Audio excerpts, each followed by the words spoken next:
Sungguh besar pengorbananmu bagiku, terlalu dalam untuk dimengerti. Sungguh besar, sungguh indah yang kau pikirkan tentangku, tak terselami bagiku. Sungguh indah,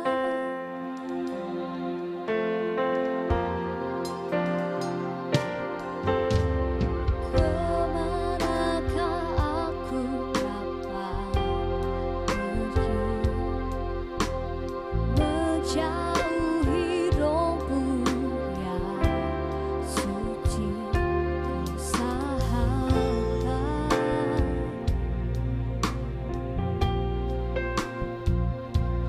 Dan kau dekat,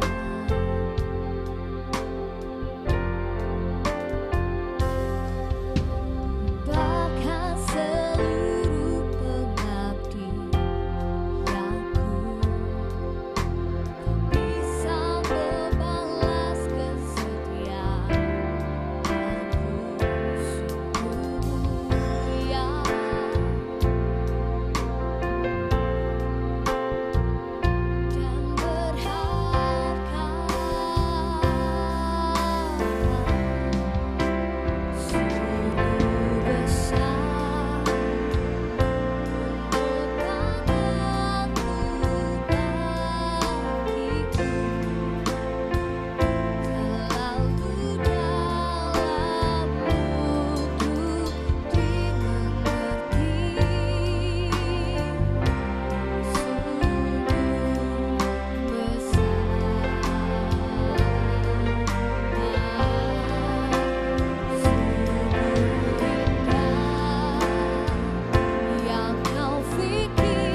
Shalom, saudara yang terkasih dalam nama Yesus. Kita akan belajar kebenaran firman Tuhan. Masih dalam tema yang sama, yaitu Everything is okay. Haleluya. Saudara yang terkasih dalam nama Yesus, kadang-kadang kita dalam kehidupan kita ini, kalau ada orang tanya, gimana kabarnya? Baik, puji Tuhan. Gimana orang tua sehat? Puji Tuhan. Anak istri gimana? Sehat? Puji Tuhan. Gimana pekerjaannya? Aman aja? Puji Tuhan. Dan kita seolah-olah kita mau mengatakan everything is okay. Tetapi sebetulnya ada kalanya kita manusia punya masalah. Begitu orang tanya, mau jujur gimana? Mau tidak gimana? Dan akhirnya kita, puji Tuhan. Dengan menggunakan alasan, haleluya, puji Tuhan. Nah, saudara yang terkasih dalam nama Yesus Kristus, baru kemarin saya ketemu dengan seorang teman. Dia harus lihat ke sana karena ada sebuah gereja yang harus dijual. Jadi gereja ini mau dijual, padahal Pak Camatnya bilang jangan dijual, eman-eman sudah ada izinnya. Karena pendeta tadi itu, hamba Tuhan tadi, gembala tadi mungkin sudah tidak kuat menghadapi persoalan itu karena beberapa anaknya harus menikah dengan beda agama. Tinggal satu yang tidak beda agama tapi itu pun hidupnya tidak seperti firman Tuhan. Dan jemaatnya sudah pada banyak yang keluar. Dan dia memutuskan untuk menjual gereja tadi. Nah, teman tadi harus lihat ke sana dan untuk memastikan bagaimana keadaannya. Nah, kalau saudara mengalami kondisi yang seperti begitu, ketika ditanya, gimana Pak keadaannya? Apakah masih berkata, everything is okay? Sulit, saudara. Kalau orang tanya kepada kita bagaimana keadaannya, selalu kita jawab, everything is okay. Puji Tuhan, haleluya, baik. Tapi sebetulnya kita punya masalah. Nah, di mana tempat yang bagus kita berkata sejujurnya? Di hadapan Tuhan. Benar, hanya di hadapan Tuhan kita bisa berkata sejujur-jujurnya keadaan hati kita bagaimana. Hanya di hadapan Tuhan kita bisa terbuka jujur sejujur-jujurnya apa yang kita alami, apa yang kita rasakan, apa yang kita alami hari-hari ini yang mungkin kita sepertinya berat sekali. Dan kalau kita berkata di hadapan Tuhan jujur sejujurnya, kita kan gak malu. Tapi kalau orang tanya, bagaimana keadaannya, bagaimana pekerjaannya, bagaimana istrimu, bagaimana anakmu, bagaimana ekonomimu, kita pasti malu kalau kita dalam kesulitan. Tapi ketika kita di hadapan Tuhan, kita nggak mungkin bisa malu. Dan kita pasti jujur sejujurnya. Nah, saudara yang terkasih dalam nama Yesus, bagaimana caranya supaya kita benar-benar mengalami yang namanya everything is okay, semua akan baik-baik saja. Kita akan buka satu kitab firman Tuhan dalam Matius pasal 11 ayat yang ke-28. Demikian bunyi firman Tuhan. Matius 11 ayat yang ke-28. Marilah kepadaku artinya undangan ya. Yesus mengundang, siapa saja diundang kepada dia. Perhatikan, marilah kepadaku semua yang berbeban berat, aku akan memberi kelegaan kepadamu. Wow. Marilah kepadaku semua yang letih lesu dan berbeban berat, aku akan memberikan kelegaan kepadamu. Jadi ini undangan. Barang siapa yang mengalami letih, lesu, berbeban berat, datang kepada Tuhan. Dia akan memberikan kelegaan. Wow, hari Rabu kemarin saya sebetulnya mau nggak ikut komsel, mau nggak ikut family gathering, karena badan saya tuh rasanya capek sekali, rasanya sakit. Saya udah kerasa siang hari badan saya udah nggak enak. Aduh gimana kalau nggak datang gimana? Aduh ya udah saya nekat datang dengan anak istri. Nah ketika pujian penyembahan, saya menyembah Tuhan dengan semangat. Dan apa yang terjadi? Sakit saya hilang seketika itu. Wow. Ketika saya datang menghadap kepada Tuhan, berdoa kepada Tuhan, letih lesu sakit penyakit pun diangkat Tuhan. Saya kaget pada waktu itu. Wow. Tapi saya tidak cerita kepada mereka, cuman saya diam aja. Saya merasakan, kok kayaknya ada sesuatu yang berubah dalam hidup saya. Ada kesembuhan. Padahal badan saya udah tidak enak banget. Bisa sembuh pada waktu itu ketika datang saya kepada Tuhan. Wah, luar biasa. Jadi ada mujizat Tuhan. Nah, saudara yang terkasih dalam nama Yesus Kristus, ketika kita datang kepada Tuhan, maka semua everything is okay. Semua akan baik-baik saja. Tapi kalau kita tidak datang kepada Tuhan, tidak bisa everything is okay. Hanya kepada Tuhan kita datang, maka semua kita katakan everything is okay. Tapi kalau kepada yang lain, saya tidak bisa pastikan. Maka dari itu, datanglah kepada Tuhan. Siapa saja yang boleh datang? Semua saja. Tapi dalam konteks ini sebetulnya yang letih lesu dan berbeban berat memang konteksnya pada waktu itu adalah tentang hukum Taurat. Kalau orang melakukan hukum Taurat itu nggak bakal bisa, berat bebannya. Maka Tuhan berkata, marilah kepadaku yang letih lesu berbeban berat, datang kepadaku akan memberikan kelegaan. Artinya, siapa saja yang letih lesu berbeban berat, menghadapi hukum Taurat, melakukan hukum Taurat, datang kepada Tuhan, dia akan memberikan kelegaan. Wow. Nah, saudara yang terkasih dalam nama Tuhan Yesus Kristus, perhatikan ada tingkatannya di sini ya. Letih, lesu, berbeban berat. Orang kalau sudah letih pasti lesu. Perhatikan, orang kalau sudah lesu pasti berbeban berat. Nah, kadang-kadang kan kita dalam hidup ini kayaknya capek. Capek, bener capek. Ada program-program yang tidak tercapai, tidak terlaksana. Ada masalah-masalah yang sepertinya tidak terselesaikan. Begini loh ya, kadang-kadang kita dalam hidup ini ada yang namanya akumulasi problem. Akumulasi permasalahan, artinya masalah yang bertumpuk-tumpuk. Masalah satu belum datang, datang yang satu. Masalah satu belum datang, datang yang satu. Masalah satu yang belum selesai, datang lagi. Akhirnya kita capek, letih. Harus kita bagaimana? Nah, ini undangan Tuhan. Datang kepada Tuhan sehingga kita berkata everything is okay. Semua baik. Kenapa everything is okay? Perhatikan ayat yang ke-29. Pikulah kuk yang kupasang dan belajarlah kepadaku karena aku lemah lembut dan rendah hati dan jiwamu akan mendapatkan ketenangan. Sebab kuk yang kupasang itu enak dan bebanku pun ringan. Kenapa? Karena kita tidak sendiri menanggung beban itu. Tapi kalau kita sendiri menanggung beban itu capek. Percayalah, siapapun Anda, sehebat apapun saudara, sekaya, sesukses, sepinter apapun, tidak bisa manusia lepas yang namanya masalah. Bahkan masalah itu numpuk-numpuk, akumulasi. Tidak ada manusia kebal dengan masalah, numpuk-numpuk. Bahkan sampai stres menghadapi masalah tadi. Kenapa? Karena ini pasti kita ngalami kok. Kita pasti ngalami yang namanya letih, lesu, bahkan beban berat. Terus bagaimana caranya? Kita tanggung bersama-sama dengan Tuhan. Karena pikul lakuk yang kupasang, supaya bebanku meringan. Kenapa bebanku bukan bebanmu? Karena Tuhan itu ingin kita ada kerjasama. Jangan tanggung sendiri masalah saudara. Artinya ketika saudara punya beban berat dan tidak bisa berkata everything is okay, ajak Tuhan, datang kepada Tuhan, pikul kuk bersama-sama dengan Tuhan, dan Anda akan mendapatkan kelegaan. Belajar dari Tuhan gitu loh. Jangan belajar dari manusia. Belajar dari manusia kadang salah. Kita menilai yang buruk-buruk. Tapi kalau kita belajar dari Tuhan, karena katanya belajarlah kepadaku karena aku rendah hati, supaya jiwamu, apa tadi katakan? Supaya jiwamu akan mendapatkan ketenangan.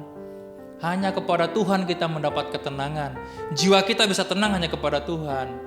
Nah, jadi kalau orang udah letih, udah lesu, berbeban berat, susah, nggak bisa lagi kayaknya menghadapi masalah yang begitu besarnya, luar biasa. Pikul kuk bareng-bareng dengan Tuhan. Jangan tanggung masalah itu sendiri. Datang pada Tuhan. Kan katanya marilah kepadaku, berarti datang kepada Tuhan. Hadapi bersama dengan Tuhan, jangan hadapi sendiri. Apapun yang kau punya gak bakal bisa engkau menghadapi masalah itu sendiri.